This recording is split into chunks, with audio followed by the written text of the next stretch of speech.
Good evening guys, कैसे हैं आप लोग। मैं बिल्कुल ठीक हूँ। आप लोग बताएं, आप लोग कैसे हो। तो हम आप लोगों को आज स्टार्ट करने जा रहे हैं इकाई 2 नंबर पे स्वास्थ्य रक्षा है। जो आपको बताए थे कि मैं स्वास्थ्य रक्षा आप लोगों को करवाऊंगी। इसमें जितने भी चैप्टर हैं, क्योंकि ये इंपॉर्टेंट चैप्टर भी एग्ज़ाम की दृष्टि से। तो चलिए आपको पहले मैं इंडेक्स दिखा देती हूँ कि क्या क्या आपने कंप्लीट कर लिया। आप देख लीजिए यहाँ से जो इकाई 5 नंबर पे प्राथमिक चिकित्सा और गृह परिचर्या है, उसमें जितने भी हैं प्राथमिक चिकित्सा के मुख्य सिद्धांत, सामान्य घरेलू दुर्घटनाएं उनसे बचाव, घरेलू देशज औषधियाँ, विष प्रतिकारक पदार्थ, तिकोनी और लंबी पट्टियाँ, गृह परिचर्या एवं परिचारिका, रोगी का कमरा, चुनाव तैयारी, सफाई और प्रकाश का प्रबंध और रोगी का बिस्तर। हमने आपके इतने 3, 3, 6 एक 7 चैप्टर मैंने कंप्लीट करवा दिया और एग्ज़ाम की दृष्टि से वेरी इंपॉर्टेंट चैप्टर है। अब मैं आपको क्या बोली थी कि स्वास्थ्य रक्षा करवाऊंगी, जो आज मैं इसका पहला चैप्टर स्टार्ट करूँगी। चलिए ज़्यादा बातें नहीं करते, वीडियो स्टार्ट करते हैं। तो लिखा है कि स्वास्थ्य, व्यक्तिगत स्वास्थ्य, ठीक है। हेल्थ, पर्सनल हाइजीन की बात की जा रही है। व्यक्तिगत मतलब स्वयं अपने आप के स्वास्थ्य को, और हाइजीन की बात की जा रही है। तो इसमें पाठ्य सामग्री पहले आप यहाँ देख लीजिए इकाई 2 में क्या क्या है। तो देखिए, पहला है व्यक्तिगत स्वास्थ्य, दूसरा है स्वास्थ्य संस्थाएं, प्रशासन एवं सेवाएं, तीसरा है वायु शुद्धता, महत्व एवं संवातन, पर्यावरण एवं प्रदूषण का जनजीवन पर प्रभाव, अशुद्ध वायु इससे होने वाले रोग। तो देखिए पाठ्य सामग्री में क्या दिया हुआ है। प्रस्तावना, स्वास्थ्य रक्षा की परिभाषा, शारीरिक स्वास्थ्य को प्रभावित करने वाले कारक, स्वास्थ्य ठीक रखने के लिए आवश्यक बातें, मानसिक स्वास्थ्य, शारीरिक स्वच्छता, वस्त्रों की स्वच्छता, व्यक्तिगत स्वास्थ्य का अर्थ, स्वास्थ्य एवं स्वच्छता में संबंध, व्यक्तिगत स्वास्थ्य के नियम, शारीरिक व्यायाम, व्यायाम करने के नियम, विश्राम एवं निद्रा, वस्त्र, मादक पदार्थ, सार्वजनिक स्वास्थ्य, सार्वजनिक दृष्टिकोण से स्वास्थ्य के नियम, और भोजन और स्वास्थ्य। अगला है अभ्यास, जो मैं आपको अलग से देती हूँ। तो चलिए स्टार्ट करते हैं प्रस्तावना से। स्वास्थ्य ही धन है, सबको पता है, हेल्थ इज़ वेल्थ, ठीक। स्वास्थ्य ही धन है, यह कहावत मनुष्य के अच्छे स्वास्थ्य के महत्व के परिचायक हैं। प्रत्येक मनुष्य भली भांति स्वस्थ रहना चाहता है ताकि वह प्रभावशाली जीवन व्यतीत करते हुए जीवन का सच्चा सुख प्राप्त कर सके। वास्तव में मनुष्य अच्छे स्वास्थ्य द्वारा ही रोग मुक्त होता है और धन का अधिक से अधिक उपार्जन कर पाता है। धन मानव की अधिकतर आवश्यकताओं की संतुष्टि करता है। धन क्या करता है? मानव की अधिकतर आवश्यकताओं की संतुष्टि करता है। याद रखिएगा, जिस व्यक्ति की जितनी अधिक आवश्यकताएं पूरी होती है वह उतना ही अधिक संतुष्टि प्राप्त करता है। एक मानसिक सुख होता है ना, आपके चैप्टर है उसमें व्यक्तिगत मतलब होता है, और कह सकते हैं कि मतलब ये मैनेजमेंट का एक चैप्टर, उसमें एक मानसिक संतोष करके भी, ठीक है। तो वही होता है कि आपको मानसिक संतोष किससे मिलता है। तो जब आपके पास धन से आप अपनी ज़रूरतें पूरी कर लेते हैं तो आपको क्या होता है, मानसिक संतुष्टि मिलती है। इसके विपरीत बुरा स्वास्थ्य मानव जीवन को कष्टमय बना देता है। बुरा स्वास्थ्य विभिन्न शारीरिक एवं मानसिक कष्टों को उत्पन्न करता है।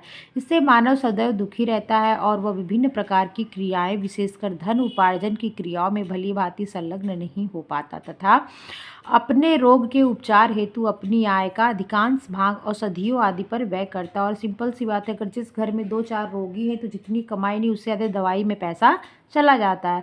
अतः अच्छा स्वास्थ्य मानव को सुखमय जीवन बिताने तथा जीवन में विभिन्न क्रियाएं करने की प्रेरणा प्रदान करता है।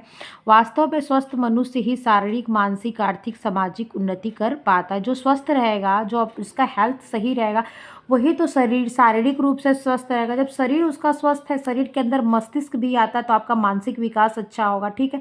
मानसिक विकास अच्छा है तो आपका पैसा क्या है, फालतू खर्च नहीं हो रहा, दवाओं पे हॉस्पिटल के चक्कर नहीं लगाने पड़े, तो आपके आर्थिक विकास भी होंगे।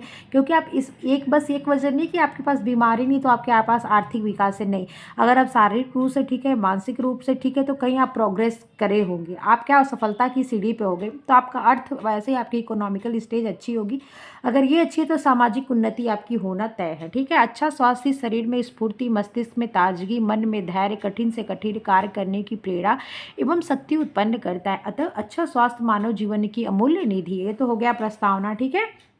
नेक्स्ट, स्वास्थ्य की परिभाषा। स्वास्थ्य से तात्पर्य प्रायः रोगों से मुक्ति समझा जाता है। क्या स्वास्थ्य से तात्पर्य क्या होता है? लोग स्वास्थ्य से यही तात्पर्य लगाते हैं कि जिसके अंदर किसी प्रकार का रोग नहीं है तो वो क्या है, वो स्वस्थ है। लेकिन WHO ने क्या कहा था कि जो शारीरिक रूप से, मानसिक रूप से, संवेगात्मक रूप से ठीक है, वो क्या है, वास्तव में वही क्या है, स्वस्थ व्यक्ति के अंतर्गत आता है। तो ये परिभाषा किसने दी थी? तो आप बोलेंगे WHO ने दी थी। किस सन 1984 में WHO के प्रतिनिधियों ने इस परिभाषा को दिया था। कब? 1984 में, याद रखिएगा। परंतु स्वास्थ्य की वास्तविक परिभाषा विश्व स्वास्थ्य संगठन, वर्ल्ड हेल्थ ऑर्गेनाइजेशन ने, जिसे WHO कहते हैं शॉर्ट में, इस प्रकार दी थी। शरीर की रोगों से मुक्त दशा स्वास्थ्य नहीं है, बल्कि व्यक्ति के स्वास्थ्य में तो उसका संपूर्ण शारीरिक, मानसिक व संवेगात्मक कल्याण सम्मिलित है। सन 1984 में विश्व स्वास्थ्य के प्रतिनिधियों ने गहन विचार विमर्श के पश्चात स्वास्थ्य की यह परिभाषा निश्चित कर पाई थी। आज स्वास्थ्य की यही परिभाषा सर्वमान्य है। यही परिभाषा क्या है? सर्वमान्य है कि व्यक्ति क्या संपूर्ण रूप से, मतलब शारीरिक, मानसिक और संवेगात्मक, ऐसा नहीं कि वो स्वस्थ तो है, बिना किसी मतलब रोग मुक्त है, लेकिन फट से क्या होता है, झगड़ा कर देता है, फट से किसी से लड़ाई कर लेता है, उसके अंदर क्या है, बैलेंस नाम की चीज़ नहीं है, तो वो क्या है, स्वस्थ नहीं कहा जाएगा। मतलब वो शारीरिक रूप से स्वस्थ हो, वो मानसिक रूप से स्वस्थ हो और संवेगात्मक रूप से भी वह क्या हो, बैलेंसिंग उसकी स्थिति हो, तो उस ऐसे पर्सन को क्या कहा जाएगा, तो स्वस्थ व्यक्ति कहा जाएगा। और कब ये किसके प्रतिनिधियों ने ये परिभाषा दी थी? तो आप बताएंगे WHO ने सन 1984 में ये क्या उनके प्रतिनिधियों ने स्वास्थ्य पे एक और परिभाषा बताई थी, जो परिभाषा क्या है, सर्वमान्य है, सभी जगहों के लोग उसी बात को मानते हैं। कुछ अन्य वैज्ञानिकों ने स्वास्थ्य की निम्न रूप से परिभाषित किया। अरस्तु के अनुसार स्वस्थ शरीर में स्वस्थ मन निवास करता है। अरस्तु ने क्या कहा था? स्वस्थ शरीर में ही स्वस्थ मस्तिष्क का निवास होता है, ये बात अरस्तु ने कही थी। फ्रैंकलिन ने क्या कहा था? तो स्वास्थ्य वह वस्तु है जिसमें मनुष्य संसार का सुख भोगते हुए सदैव आनंदित रहता है। फ्रैंकलिन ने कहा था कि स्वास्थ्य वह वस्तु है। इन्होंने क्या कहा था? शास्त्र को देखिएगा, ध्यान दीजिएगा, वस्तु के रूप में कहा था कि स्वास्थ्य वह वस्तु है जिसमें मनुष्य संसार का सुख भोगते हुए क्या करता, सदैव क्या रहता है, आनंदित रहता है। किसने कहा था? फ्रैंकलिन ने कहा था। J.S. विलियम ने क्या कहा था कि स्वास्थ्य जीवन का वह गुण है जो व्यक्ति को अधिक समय रहने तथा सर्वोत्तम प्रकार की सेवा करने योग्य बनाता है। J.S. विलियम ने कहा था कि स्वास्थ्य जीवन का वह गुण है जो व्यक्ति को अधिक समय सर्वोत्तम प्रकार सेवा करने योग्य बनाता है। मतलब व्यक्ति को अधिक समय रहने तथा सर्वोत्तम प्रकार से सेवा करने। अगर आप धरती पे हैं तो कोई ना कोई काम तो करेंगे ना, और आप कोई भी कार्य कर रहे, कोई भी वर्क कर रहे, और लास्ट में क्या होता है, वो देश के हित में वो कार्यक्रम होता है, वो कार्य आपका होता है, चाहे कोई बिजनेस, कोई व्यापार, किसी भी प्रकार कोई का। तो क्या होता है, अगर आप आर्थिक रूप से संपन्न है तो आपका देश संपन्न है। तो वही बात है, तभी आप सेवा कार्य करने योग्य रहोगे जब क्या है, आप अधिक समय तक धरती पर रहोगे और स्वस्थ जीवन जियोगे। तो बैबस्ट के अनुसार स्वस्थ शरीर मन अथवा आत्मा में स्वास्थ्यता तथा निरोगता की अवस्था है। स्वस्थ शरीर क्या है? मन अथवा आत्मा में स्वास्थ्यता तथा निरोगता की अवस्था। किसने कहा था? बैबस्ट ने कहा था। मुख्यतः यह शारीरिक रोग अथवा दुख का अभाव है। किसने कहा था? बैबस्ट ने कहा था कि स्वस्थता तथा निरोगता की अवस्था है क्या? तो स्वस्थ शरीर जो मन और आत्मा से क्या है, स्वस्थ है और निरोगित है। यह शरीर क्या करती है? रोग अथवा दुख का अभाव होता है। इन शरीर में क्या होता है? तो रोग अथवा दुख का अभाव होता है। आधुनिक स्वास्थ्य विज्ञान का भी प्रमुख उद्देश्य मानव शरीर के विभिन्न अंगों की अधिकतम पुष्टि तथा विकास एवं उनकी उच्चतम कार्यकुशलता माना जाता है। आधुनिक स्वास्थ्य विज्ञान का भी प्रमुख उद्देश्य मानव शरीर के विभिन्न अंगों की अधिकतम पुष्टि तथा विकास एवं उनकी उच्चतम कार्यकुशलता माना जाता है। जो व्यक्ति शारीरिक, मानसिक, संवेगात्मक दृष्टि से जितना अधिक स्वस्थ होगा वह उतना ही अधिक कार्यकुशल होगा।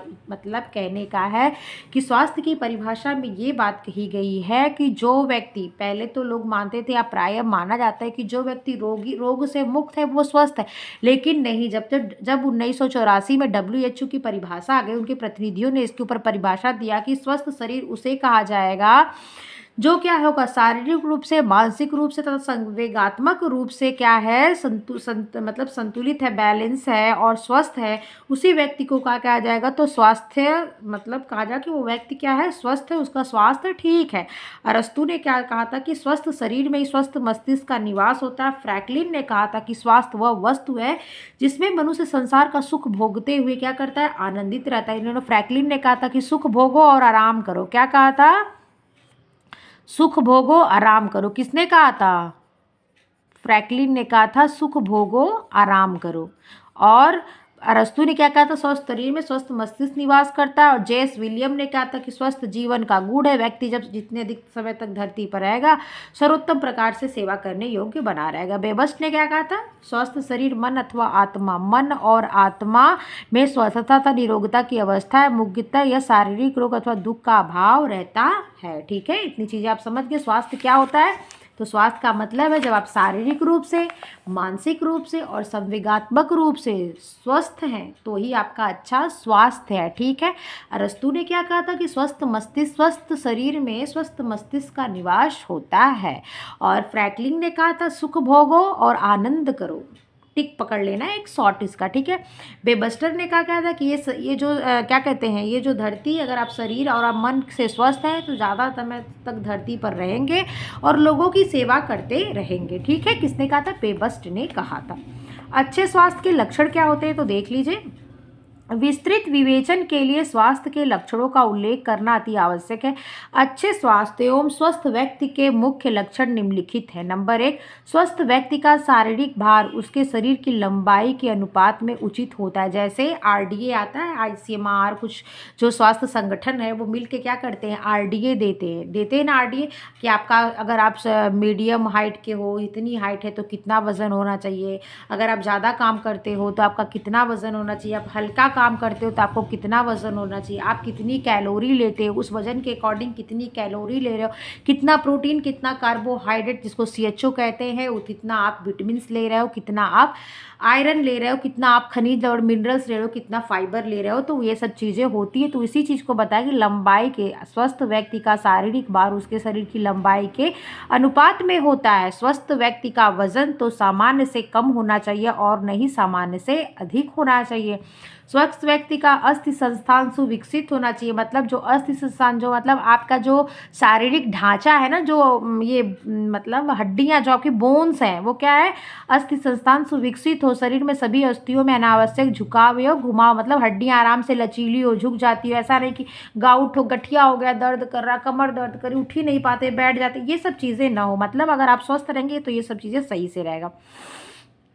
अस्थियों के जोड़ सुचारू रूप से कार्य करते हो। स्वस्थ व्यक्ति के वक्षस्थल का फैलाव भी उचित होता है, मतलब सीना लंबा चौड़ा होता है। मतलब देख के ही लगता है, आर्मी वगैरह के देखिए, उनकी सारी चीज़ें जब उनके सारे नाप उनके अकॉर्डिंग, जो उनके कह सकते हैं कि जो आर्मी हो गया, मिलिट्री, मतलब जो फोर्स के लोग होते हैं, उनका एक क्या होता है, पैमाना होता है। अगर जो पर्सन उस पैमाने पे खरा उतरता है, उसकी उसमें फिर रिटेन फिजिकल जो भी होता है, तो फिजिकल में जो उनके पैमाने पे खरा उतरता है उसी का उसमें परीक्षा पास करता है या सफल होता है। ठीक है, तो उन लोगों का ये चेस्ट वगैरह देखते कितना चौड़ा चौड़ा होता है, उसकी भी कुछ सेंटीमीटर, 55 सेंटीमीटर की क्या ऐसे कुछ होता है। तो वो सब चीज़ें, वही सब चीज़ों का कि वो सब उचित होना चाहिए। नंबर 3, अच्छे, ऐसा भी नहीं कि झुका हो, लटका हो, जिसे लगे कि मरियल सा, ये सब नहीं होना चाहिए। अच्छे स्वास्थ्य का एक लक्षण आंखों की स्वाभाविक चमक भी होती है। स्वस्थ व्यक्ति की आंखों के नीचे या ऊपर क्या होता है, निशान या गहरे गड्ढे नहीं होते। अगर आपके नीचे ब्लैक जैसे डार्क सर्कल हो गया तो कहते हैं ना कि यार कोई प्रॉब्लम है क्या, आंख के नीचे काला क्यों हो गया, डार्क सर्कल, ये सब चीज़ें क्या आपके स्वास्थ्य को बताने का एक लक्षण है कि आपका स्वास्थ्य ठीक नहीं है, आप में कमजोरी आ गई या कोई प्रॉब्लम होने वाली है। शरीर की मांसपेशियों का सुविकसित तथा सुसंगठित होना अच्छे स्वास्थ्य का मुख्य लक्षण है। नंबर 5 है चिकने, घने तथा चमकीले बाल भी अच्छे स्वास्थ्य के लक्षण है। मैं आपको ऊन चैप्टर पढ़ा रही थी तो उसमें आपको बताई थी ना, उनका जलवायु, उनका खान पान, इसका क्या असर करता है, तो उनके फाइबर, उनके रेशे, उनके बाल पर असर करता है। तो हम भी अगर हमारा स्वास्थ्य अच्छा, हमारे खान पान अच्छा, तो हमारे बाल भी क्या होंगे, चमकीले होंगे, चिकने होंगे, घने होंगे, और ये देखिए स्वस्थ रहने का लक्षण के अंतर्गत आता है। नंबर 6 स्वस्थ व्यक्ति के सभी संस्थान, पाचन, स्नायु परिसंचरण, श्वसन, पाचन जो आपका डाइजेस्टिव सिस्टम होता है, स्नायु तंत्र जैसे आपके नर्वस सिस्टम, परिसंचरण तंत्र जो ब्लड सर्कुलेशन, श्वसन तंत्र रेस्पिरेशन सिस्टम होता है, और विसर्जन संस्था जिसे उत्सर्जन संस्करण कहते हैं, एक्सक्रीटरी सिस्टम होता है। ठीक है, अपना अपना कार्य सुचारू रूप से करते हैं। मतलब आपका पाचन, डाइजेस्टिव सिस्टम सही, आपका खाना खा रहे हैं समय से पाचन, और समय से आप टॉयलेट जा रहे हैं, आपको ऐसा नहीं कि अपच हो जा रहा है, खाना नहीं पच रहा है, या आप पेट में किसी प्रकार का चोट, घाव, अल्सर हो गया कि आप मिर्च नहीं खा सकते, तला नहीं खा सकते, या आपको हार्ट की कोई प्रॉब्लम प्रॉब्लम है तो आप ये नहीं करते, ये क्या, तो आप शारीरिक रूप से स्वस्थ नहीं है। अगर आपको किसी भी अंग में किसी प्रकार की दिक्कत है तो मतलब आपकी बॉडी में दिक्कत है, आप स्वस्थ की गिनती आप में नहीं की जाएगी। नेक्स्ट आता है संवेगात्मक स्थिरता भी अच्छे स्वास्थ्य का एक लक्षण है। स्वस्थ व्यक्ति संवेगात्मक दृष्टिकोण से सामान्य होता है, वह न तो संवेग शून्य और नहीं अति संवेगी। मतलब संवेग का मतलब क्या होता है, उसका इमोशन की बात कही गई, तो वैसा ना हो कि झटके से गर्म, झटके से ठंडा, बिना वजह रोना, बिना वजह हंसना या बिना बात के मार धाड़ करना, ये सब चीज़ें नहीं। बहुत होता है मतलब जो परिस्थितियों के हिसाब से रहे, जो परिस्थितियों में अपने आप को विचलित न होने दे, जो परिस्थितियों से डगमगाए नहीं, क्या करे, जैसे जो भी उसके सामने परिस्थितियां हैं उससे वो क्या बुद्धिमत्ता से, चातुर्यता के साथ क्या करे, उन परिस्थितियों से लड़ के आगे बढ़े। मतलब उन परिस्थितियों से कैसा निकलना है वो स्मार्टली, मतलब एक स्मार्टनेस, स्मार्ट तरीके से उन चीज़ों को, उनसे आगे निकल जाए, उनको मतलब उनको झेल सके, उनसे ऐसा ना हो कि वो धराशायी हो जाए। ठीक है। नेक्स्ट, स्वास्थ्य का एक लक्षण मानसिक रूप से स्वस्थ होना भी होता है। मानसिक रूप से स्वस्थ होने के लिए आवश्यक है कि व्यक्ति समय समय पर आत्मनिरीक्षण करे। इसके अतिरिक्त सामंजस्यता, सामान्य जीवन में नियमितता, जीवन के प्रति सर्वांगीण दृष्टिकोण, अपने मुख्य व्यवसाय से संतुष्ट होना तथा सामाजिक सामंजस्य मानसिक स्वास्थ्य के आवश्यक लक्षण है। स्वस्थ व्यक्ति के शरीर का तापक्रम सामान्य होता है 98.4 डिग्री फ़ारेनहाइट या 37 डिग्री सेल्सियस होता है, तो सामान्य तापक्रम आपका रहता है, और यहाँ पे 6 भी हो सकता है, ध्यान दीजिएगा। वैसे तो दोनों नहीं होने चाहिए, लेकिन अगर दोनों है तो भाई आयोग के ऊपर डिपेंड करता है कि 98.4 मानता है कि 98.6 मानता है। नेक्स्ट पॉइंट है कि हमारे देश में निम्न स्वास्थ्य स्तर के कारण है। भारत एक विकासशील देश है, हम विकसित देश नहीं है, हम क्या है, विकासशील है। अभी हमें क्या है, विकसित नहीं है, हमारे यहाँ सारी चीज़ें, सारी सुविधाएं नहीं, हम क्या है, अभी उस पथ पे क्या है, अग्रशील है, अग्रसर है, मतलब अभी बढ़ रहे हैं, अभी बहुत कुछ करना है।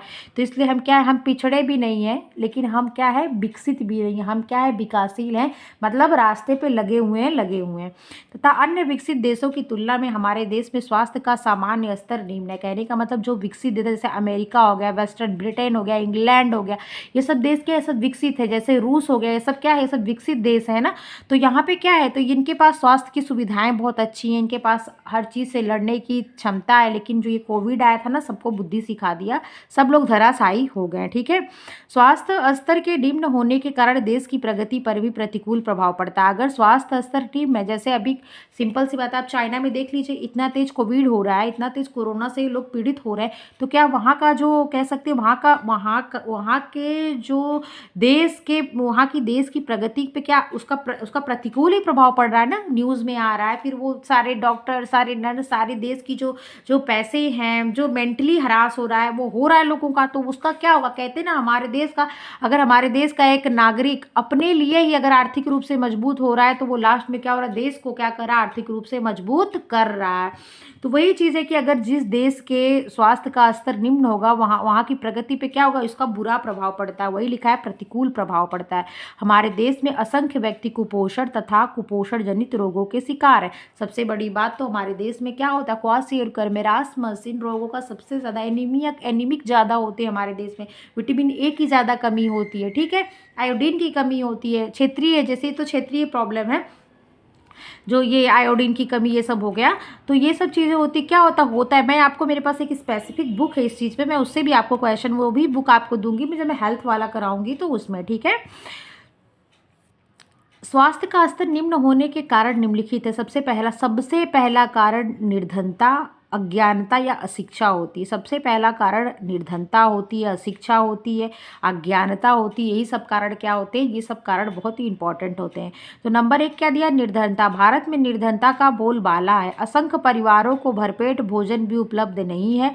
इस प्रकार के निर्धन परिवारों में अभाव जनित रोग पनपते रहते हैं तथा परिवार के सदस्यों का स्वास्थ्य क्रमशः निम्न से निम्नतर बनता जाता। अगर आपके घर में निर्धनता है, मतलब गरीबी है, एक क्वेश्चन है यूथ में हमने देखा है कि कुपोषण का कारण क्या है, तो उसमें सब कुछ देने के बाद गरीबी दिया हुआ है। तो बहुत लोग कंफ्यूज होते हैं कि गरीबी कैसे, भाई गरीबी तो सबसे बड़ा कारण है। गरीबी, अगर जिस घर में उसको एक नहीं हज़ारों बीमारी लग जाए, क्या वो संतुलित डाइट ले पाएगा। कभी वो रोटी से नमक खाता है, तो कभी आधे पेट सोता है, तो कभी वो सोता, मतलब भूख के मारे सोता ही नहीं है, उनका ही स्वास्थ्य खराब रहेगा। जब गरीबी है तो हर तरफ से आर्थिक, सामाजिक हर तरफ से वो प्रताड़ित हैं, उनको हर तरफ से दुख है, ठीक है। तो गरीबी हर चीज़ का कारण और भारत में निर्धनता बहुत ज़्यादा है। असंख्य परिवारों को भरपेट भोजन भी नसीब नहीं होता। इस प्रकार निर्धन परिवारों में अभाव जनित रोग पनपते रहते हैं तथा परिवार के अभाव जनित रोग मतलब समझ रहे, जैसे क्वासियोर मेरास्मर, ये अभाव जनित रोग है, मतलब असंतुलित आहार। आपका कुपोषण क्या है? आपके पोषण की कमी। देखो अभाव जनित लिखा हुआ है यहाँ पे, अभाव जनित शब्द जैसे मिरास्मर, जैसे क्वाशेरकर, जैसे आप एनीमिक हो, मैं एनीमिया, जैसे आपको इन सब चीज़ों की जो बीमारी हो रही है, जैसे विटामिन ए की कमी, जैसे आपको कमी होती है ना, विटामिन ए की कमी होती है, विटामिन सी की कमी, कैसे होती है कमी? आपको या तो ज्ञान नहीं है कि हमारे पास जो चीज़ें हैं उनके सेवन में भी ये सब मिलती हैं, या तो इतनी गरीबी है कि हम उन चीज़ों को खरीद नहीं सकते, ठीक है। तो वही लिखा है कि अभाव जनित रोग पनपते हैं तथा परिवार के सदस्यों का स्वास्थ्य क्रमशः निम्न से निम्नतर बना रहता है। निर्धन परिवार के सदस्य किसी रोग से ग्रसित हो जाने पर समुचित उपचार भी नहीं करवा पाता। सिंपल सी बात मैं आपको बताई कि उसका क्या है, चारों तरफ से उसकी जो चारों दिशाएं हैं ना, चारों दिशाओं में क्या अंधकार और अंधकार ही है। अतः उनका स्वास्थ्य का स्तर निम्न ही बना रहता है। दूसरा अज्ञानता है। हमारे देश में निम्न स्वास्थ्य स्तर का एक मुख्य कारण अज्ञानता भी है। हमारे देश में निम्न स्वास्थ्य स्तर का एक मुख्य कारण क्या है? अज्ञानता है, अशिक्षा है, ठीक है, जागरूकता नहीं है। असंख्य व्यक्ति न तो स्वास्थ्य के नियमों और न ही संतुलित आहार के कारकों, आवश्यकता और नियोजन से ही परिचित है। इस स्थिति में इन व्यक्तियों के जीवन प्रायः अभावजनित रोगों अथवा संक्रामक रोगों का शिकार रहता है, जिसके परिणाम स्वरूप स्वास्थ्य का स्तर निम्न ही बना रहता है, अज्ञानता का कारण के वजह से।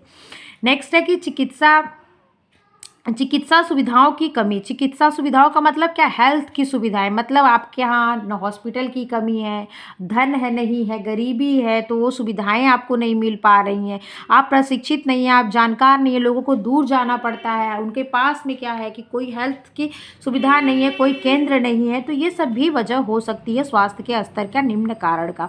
हमारे देश में चिकित्सा सुविधाओं की भी अत्यधिक कमी है। ग्रामीण एवं दूर दराज के क्षेत्रों में प्रशिक्षित चिकित्सकों का प्राय अभाव होता है। अनेक क्षेत्रों में लोग नीम हकीमों पर ही निर्भर रहते हैं, और गांव में क्या है, झाड़ फूक, ओझा सोखा ये सब भी खूब होता है, ठीक है, बाबा ओबा के चक्कर में उसी में मौत हो जाती है। इन परिस्थितियों में जन स्वास्थ्य का स्तर निम्न बना रहता है।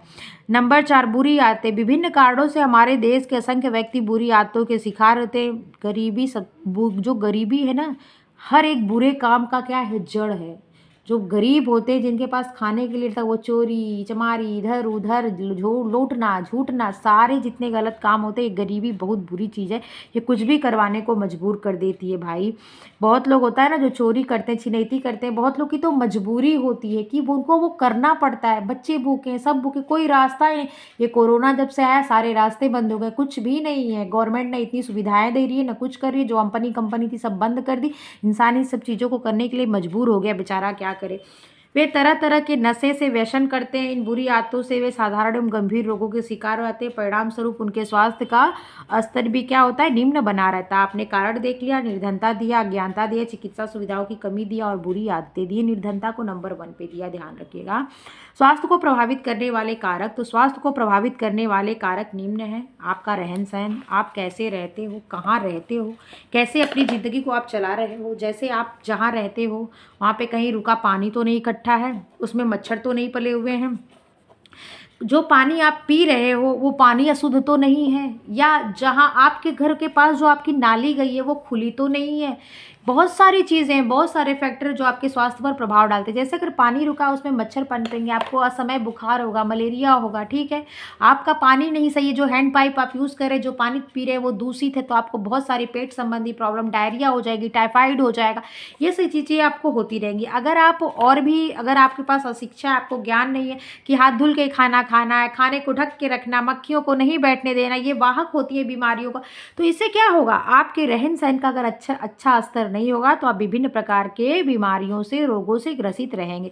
दूसरा क्या है, शरीर पोषण। आपका क्या होता है, शरीर जो है उसको पोषण की जरूरत पड़ती है, मतलब कि संतुलित आहार। कैसा आप संतुलित आहार ले, ऐसा तो नहीं कि आप अति पोषण ले रहे हैं या तो अल्प पोषण ले रहे हैं, संतुलित ले रहे हैं कि नहीं। संतुलित का मतलब जिसमें सभी पोषक तत्व जैसे कि कार्बोस, प्रोटीन, वसा, विटामिन, खनिज, लवण और जल, 6 पोषक तत्व, जल को भी पोषक तत्वों के अंतर्गत रखा गया है, क्योंकि हमारी बॉडी में 65 से लेकर 70% तक जल ही होता है। तो शरीर के पोषण सबसे ज़्यादा आपके स्वास्थ्य पर मतलब असर डालता है। कोविड के टाइम में कह रहे थे ना, हेल्दी खाओ, घर का खाओ, खूब योगा करो, ऑक्सीजन लो, बॉडी को खूब ऑक्सीजन दो, टहलो, हाँ जितना अच्छा, विटामिन सी के फल लो, फ्रूट्स लो। क्यों?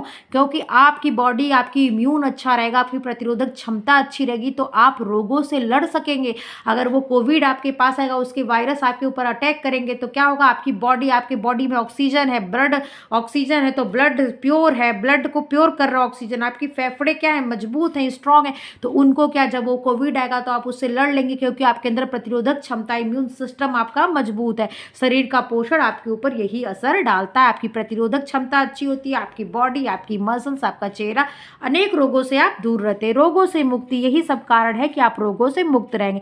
नशीलों पदार्थों से छुटकारा, अगर नशीले पदार्थों का आप मतलब स्वास्थ्य को प्रभावित करने वाले कारक हैं, अगर आप इनका उपयोग करेंगे तो आप स्वस्थ नहीं रह सकते। जैसे मान लीजिए आप अल्कोहल लेते हो, आप अल्कोहलिक हो, मतलब आप ड्रिंक करते हो, तो क्या होगा? आप ड्रिंक किए, पहली बात अल्कोहल आपकी बॉडी में गया, आपके स्नायु तंत्र पे उसने असर डाला, आपको मानसिक भी खराब करेगा, शारीरिक भी खराब करेगा, आपके लीवर पे इफेक्ट डालेगा, आपका डाइजेस्टिव सिस्टम खराब करेगा, प्लस आपको क्या, संवेगात्मक रूप से आपका संवेगात्मक रूप मतलब ये स्थिर रहता नहीं। देखिए जो ड्रिंक कर लेते हो क्या होता है, अड़बड़ अड़बड़ बोलते हैं, गिर जाते हैं, उनको पता ही नहीं कि क्या मेरा स्टेटस, क्या मेरा स्तर, मुझे कैसे रहना चाहिए। तो इनसे भी क्या होता है, स्वास्थ्य पे बहुत बड़ा इफेक्ट पड़ता है। अफीम हो गया, गांजा हो गया, भांग हो गया, विभिन्न लोग चाय, कॉफ़ी, ये सब क्या है, सब नशा करती है, ठीक है। देखिए जिसको चाय की मतलब नशा रहता है, अगर उसको सुबह चाय ना मिले, शाम को अगर 2 टाइम वो चाय रहता है, अगर उसको एक दिन भी नहीं, उसको सिर में दर्द होगी, उसको क्या होगा, मैंने आज कुछ किया नहीं, मेरा कुछ बाकी है, ठीक है। सामाजिक कुरीतियों से त्राण, मतलब सामाजिक कुरीतियाँ भी बहुत सारी, जैसे क्या होता है कि जैसे कोई विधवा हो गई लेडीज़, तो कहेगी क्या, उसको ये नहीं खाना, गर्म खाने नहीं खाने, उसको ऐसा खाना दो कि ठंडी तासीर का खाना दो। ये सब बहुत सारी कुरीतियाँ भी हमारे समाज में व्याप्त है, जो क्या करती हैं, स्वास्थ्य को प्रभावित करने के कारक में है। चलिए एक एक करके सब कारणों को देख लेते हैं। व्यक्ति का रहन सहन और अपनी क्रियाशीलता। व्यक्ति का रहन सहन स्वास्थ्य को बहुत अधिक प्रभावित करता है। नियम पूर्वक दैनिक क्रियाओं का स्वास्थ्य पर कल्याणकारी प्रभाव पड़ता है, जैसे प्रातः काल, सायंकाल, भोजन के पश्चात दांतों की सफाई, कुल्ला करके मुंह साफ करना, स्नान करना, स्वच्छ परिधान धारण करना, पेट साफ करना आदि। व्यायाम तो विशेष रूप से स्वास्थ्य की रक्षा करता है। इससे मांसपेशियां पुष्ट होती तथा रक्तचाप, मोटापा, हृदय रोग आदि से मुक्ति मिल जाती है। संतुलित आहार उत्तम स्वास्थ्य का राज है, ठीक है। संतुलित आहार क्या है? उत्तम स्वास्थ्य का राज है, ध्यान रखिएगा। स्वच्छता उत्तम स्वास्थ्य प्राप्ति का आधार है। जो संतुलित आहार होता है वो क्या है? तो स्वास्थ्य का राज है, उत्तम स्वास्थ्य का राज है। और स्वच्छता क्या है? तो उत्तम स्वास्थ्य के प्राप्ति का आधार। उत्तम स्वास्थ्य की प्राप्ति का आधार कौन है? स्वच्छता। संतुलित आहार संतुलित आहार क्या है? उत्तम स्वास्थ्य का राज है, ठीक है। गंदगी से व्यक्ति अनेकों रोगों का शिकार हो जाता है। गंदगी से क्या होता है? व्यक्ति अनेक रोगों का शिकार हो जाता है। आलस्यमय जीवन स्वास्थ्य का शत्रु है। शरीर को क्रियाशील रखना आवश्यक है। क्रियाशीलता के अभाव में भूख नहीं लगती, रक्त संचालन क्रिया में बाधा पहुंचती तथा शरीर पर मोटापा चढ़ जाता है, जिससे अनेक रोग उत्पन्न हो जाते हैं। हमें स्वस्थ जीवन व्यतीत करने के लिए अपने आसपास के वातावरण, जल, भोजन, शारीरिक स्वच्छता आदि की ओर विशेष ध्यान देना चाहिए। खुली हवा, प्रकाश, साफ एवं निर्मल जल उत्तम स्वास्थ्य के लिए आवश्यक होते हैं। अशुद्ध वायु के सेवन से मनुष्य अनेक रोगों से पीड़ित हो जाता है। अतः स्वास्थ्यप्रद वायु कौन सा होता है? वायु में अशुद्धियाँ किस प्रकार आती हैं, शुद्ध वायु कैसे प्राप्त की जाती है, आदि सभी जानकारी हमें स्वास्थ्य विज्ञान से प्राप्त होता है, ठीक है। आप ये सब चीज़ें समझ लीजिए। अब आगे थोड़ा यहाँ देख लीजिए। आदि सभी बातें स्वास्थ्य विज्ञान के ही अंग है, मतलब जो आगे ये सब चीज़ें देख रहे हैं। अब शरीर पोषण, मतलब शरीर पोषण क्या? भोजन के संबंध में अनेक भ्रमपूर्ण धारणाएं मनुष्य के अंदर घर कर गई हैं। प्रायः लोग कहते हैं कि भोजन स्वादिष्ट होना चाहिए। संतुलित भोजन की बात निरर्थक है। कहा जाता है कि जो रुचे सो पचे, परंतु यह विचार ठीक नहीं है। संतुलित भोजन रुचिकर नहीं होता है, लेकिन क्या होता है, पचने में वही अच्छा लगता है। लेकिन लोग क्या कहते हैं, जो रुचे मतलब जिसको मिर्च मसाला अच्छा लगता है, मिर्च मसाला भैया वही मुझसे डाइजेस्ट होगा, ऐसी बात नहीं है। लौकी है, लौकी की सब्जी अगर आप बॉयल्ड भी करके हल्का सा नमक हल्का सा तेल डाल के खाते हैं तो उसका जितना अच्छा डाइजेशन होगा, क्या आप घी खूब ज़्यादा घी में या खूब ज़्यादा तेल में उसी सब्जी को पकाएंगे तो क्या उसका डाइजेशन होगा? आपको वसा वाला चैप्टर पढ़ें, ये क्या है? वसा एक सांद्र स्रोत होता है, एनर्जी का क्या है? ये वसा ऊर्जा का सांद्र स्रोत है, तो इसको पचने में टाइम लगेगी ना। तो वही चीज़ यहाँ पे होता है कि ये बात गलत है कि जो रुचे सो पचे। हमें जो भोजन करते हैं उनका हमारे स्वास्थ्य पर बहुत बड़ा प्रभाव पड़ता है। हम भोजन केवल जीवन को बनाए रखने के लिए नहीं खाते, बल्कि उत्तम भोजन उत्तम स्वास्थ्य की प्राप्ति हमारा क्या होता है, उद्देश्य होता है। भोजन हमारे शरीर में 3 कार्य करते हैं। देखो वेरी इंपॉर्टेंट, भोजन हमारे शरीर में क्या करते हैं? 3 काम करते हैं। शरीर की वृद्धि करता है तथा शरीर की कोशिकाओं तंतुओं का निर्माण एवं मरम्मत करता, मतलब प्रोटीन की आवश्यकता। ठीक। शारीरिक प्रतिक्रियाओं के नियंत्रण से उत्तम स्वास्थ्य का निर्माण करना, मतलब विटामिन की आवश्यकता और किसकी? खनिज लवण मिनरल्स की आवश्यकता। शरीर की बाह्य क्रियाशील और आंतरिक जीवनदायी प्रतिक्रियाओं के लिए ऊर्जा शक्ति की आवश्यकता, मतलब CHO कार्ब्स की आवश्यकता। और किसकी आवश्यकता? वसा की आवश्यकता। मतलब कहने का हमारी बॉडी में भोजन कितने प्रकार से काम करते हैं? तो 3 प्रकार से कार्य करते हैं। एक हमारी शरीर की वृद्धि करता, हमारे टूटे फूटे अंगों की तंतुओं की कोशिकाओं की मरम्मत करता। तो कौन करता है? तो आप कहेंगे मैम प्रोटीन इसके अंतर्गत आता है। दूसरे नंबर पे है शारीरिक प्रतिक्रियाओं के नियंत्रण से उत्तम स्वास्थ्य के निर्माण एवं संरक्षण करता है। कहने का मतलब आपकी बॉडी को क्या रेगुलेट करने में जो नियंत्रण कंट्रोल करता कौन? जो विटामिन होते हैं, जो खनिज लवण होते हैं, अपनी बॉडी को क्या करते हैं? रेगुलेट करते हैं। ठीक है। शरीर के बाह्य क्रियाशील और आंतरिक जीवनदायी प्रतिक्रियाओं के लिए ऊर्जा शक्ति की उत्पत्ति कौन करता है? तो आप बताएंगे कार्ब्स करता है, कार्बोज करता है, और क्या करता है? तो आप बोलेंगे मैम CHO करता है। ठीक है। भोजन इन तीनों कार्यों को तभी संपन्न कर सकता है जब वो संतुलित आहार ले, मतलब आप भोजन में कार्ब्स ले, प्रोटीन ले, विटामिन ले, खनिज लवण ले, वसा ले और उचित मात्रा में जल का भी सेवन करें। ठीक है। देखिए कितना बड़ा ये चैप्टर है। ये चैप्टर थोड़ा बड़ा है, कोई बात नहीं है, 2 दिन 3 दिन में ख़त्म तो होगा।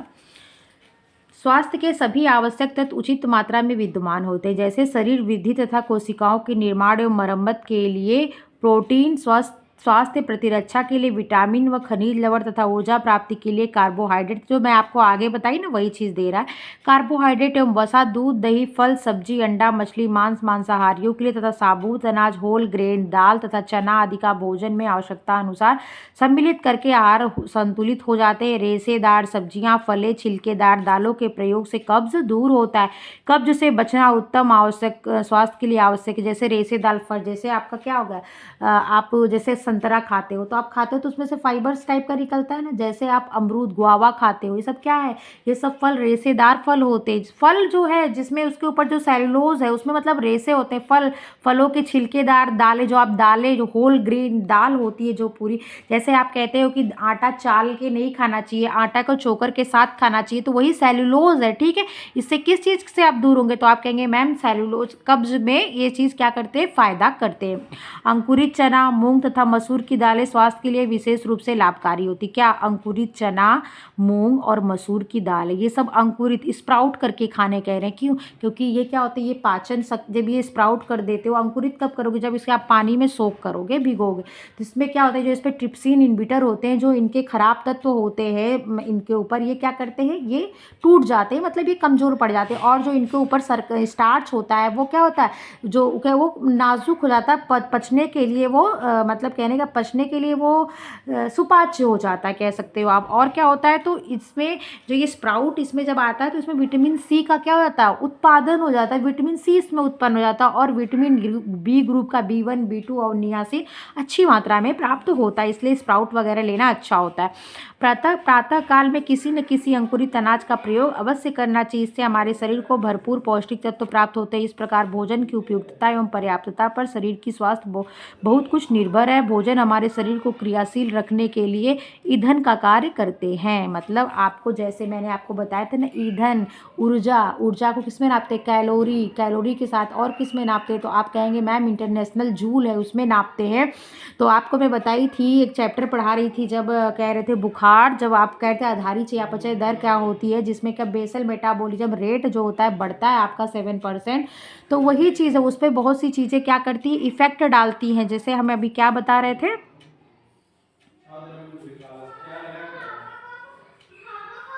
ईंधन का काम करने की बात हम कर रहे थे, तो ऊर्जा का काम करता है। तो वही बात है कि जो आप भोज्य पदार्थ खाते हो, जैसे आप CHO लिए मतलब कार्बोहाइड्रेट लिए, तो क्या आप कार्बोहाइड्रेट से एनर्जी प्राप्त करते हो?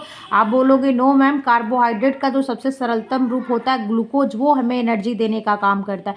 जैसे आप प्रोटीन लेते हो तो क्या आपको प्रोटीन एनर्जी देती? नहीं, आप प्रोटीन वो स्रोत है जो अमीनो अम्ल में, अमीनो एसिड में टूटता है। आप अमीनो एसिड से आपके शरीर का टूट फूट की मरम्मत होती है और निर्माण होता है। तो वही चीज़ है, ये आपको ईंधन देने का काम करते हैं। सब्जियां आदि को तलने भुनने के लिए भाप में पकाया जाए तो उनके विटामिन नाम मात्र ही नष्ट होते हैं। देखो किन किन भोज्य पदार्थों में कौन कौन भोज्य तत्व उपलब्ध हैं, इसका भी आपको ध्यान होना चाहिए। सब्जियां आदि तलने भुनने की बजाय सबसे अच्छा पकाना क्या होता है, तो भाप में पकाई जाए तो वो अच्छी होती हैं। स्वास्थ्य की दृष्टि से भोजन कैसा होना चाहिए, इन सारी बातों की जानकारी व्यक्ति को होनी चाहिए।